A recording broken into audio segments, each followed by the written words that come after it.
In the story of the Bible, King Solomon was the wisest ruler that Israel ever had. And there are 3 books in the Hebrew Scriptures connected to him: Proverbs, Ecclesiastes, and the Song of Songs. They pass down the legacy of Solomon's wisdom, but in a surprising way. So let's talk about how to read the books of Solomon. Okay, to really appreciate the story of Solomon's wisdom, we have to go back to the Garden of Eden. Where God created humanity, male and female. Right, Adam and Eve. And God commissions them to rule the world together in intimacy and love. Kings and queens of creation. Now, in order to rule, you need to be wise. And the humans have a choice about how to gain wisdom. Yeah, they could live by God's wisdom, which will lead to life. Or they could become wise in their own eyes. And that's what they choose, to take the knowledge of good and bad into their own hands. And immediately, the intimacy between man and woman is broken. They hide their bodies from each other and then from God. Their choice leads to division and death. But the story holds out hope for a future human who will make the right choice and rely on God's wisdom. Like King Solomon. He prayed that God would give him the knowledge to know good from bad so he could rule with true wisdom. Exactly. He reverses the failure of Adam and Eve, and it leads to abundance. In Solomon's day, every Israelite sat in peace under their own fruit tree. Oh, it's like he's creating Eden. Well, for a while.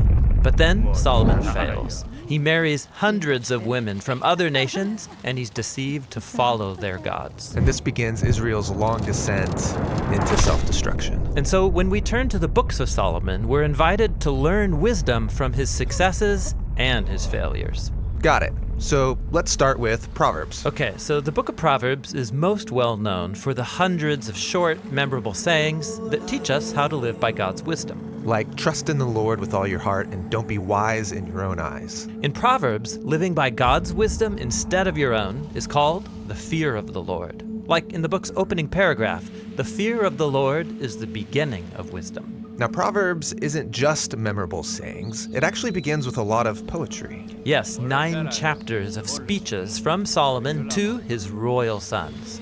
He tells them to pursue God's wisdom, which is symbolized as an elegant woman. Wisdom is a woman? Yes, so remember, in the Garden of Eden, the man and the woman's intimacy was violated by their failed search for wisdom. But now in Proverbs, humans who reunite with God's wisdom become what Adam and Eve failed to be, wise human rulers. Proverbs 3 even says that when we embrace Lady Wisdom, we're taking hold of the tree of life. Now, we're the ones in the garden. Exactly. Proverbs is saying that every day we all stand before the tree with our own choice to make. And Solomon urges us, choose wisdom and life. Got it. So, how does Ecclesiastes fit into Solomon's story? Well, in this book, it's like we're meeting Solomon near the end of his life, and he offers some sober reflections. Life is hevel. That's the Hebrew word for vapor or smoke, which is unpredictable and uncontrollable. And he's constantly talking about life under the sun. That is, life outside of the garden, how it's confusing and difficult. Right, even when I live by God's wisdom, life can be full of disappointments. Leading up to the ultimate disappointment, your own death. That's depressing. But at the end of the book, he says we should strive to live by wisdom and the fear of the Lord, just with more realistic expectations. Got it. Well, maybe the next book will cheer us up. The Song of Songs, a love poem between a man and a woman, and it'll make you blush. Yeah, on its basic level of meaning, this book is racy Hebrew love poetry. But remember, in Proverbs, humanity's pursuit of wisdom was portrayed with the symbolism of a man pursuing a woman in a garden. But in this song, it's the woman who's searching and longing for her lover. Yes, it's a poetic image of Lady Wisdom pursuing us so that we can have life.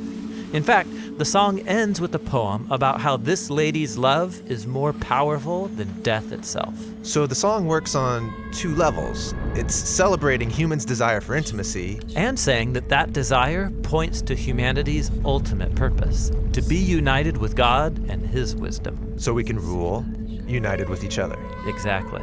This is why the song ends with the man and the woman united in love under a fruit tree. So the story of Solomon and these 3 books invite us to see ourselves within the whole biblical story. Yes, they're about how God designed all of us to rule the world by His wisdom, so that we can all find true life.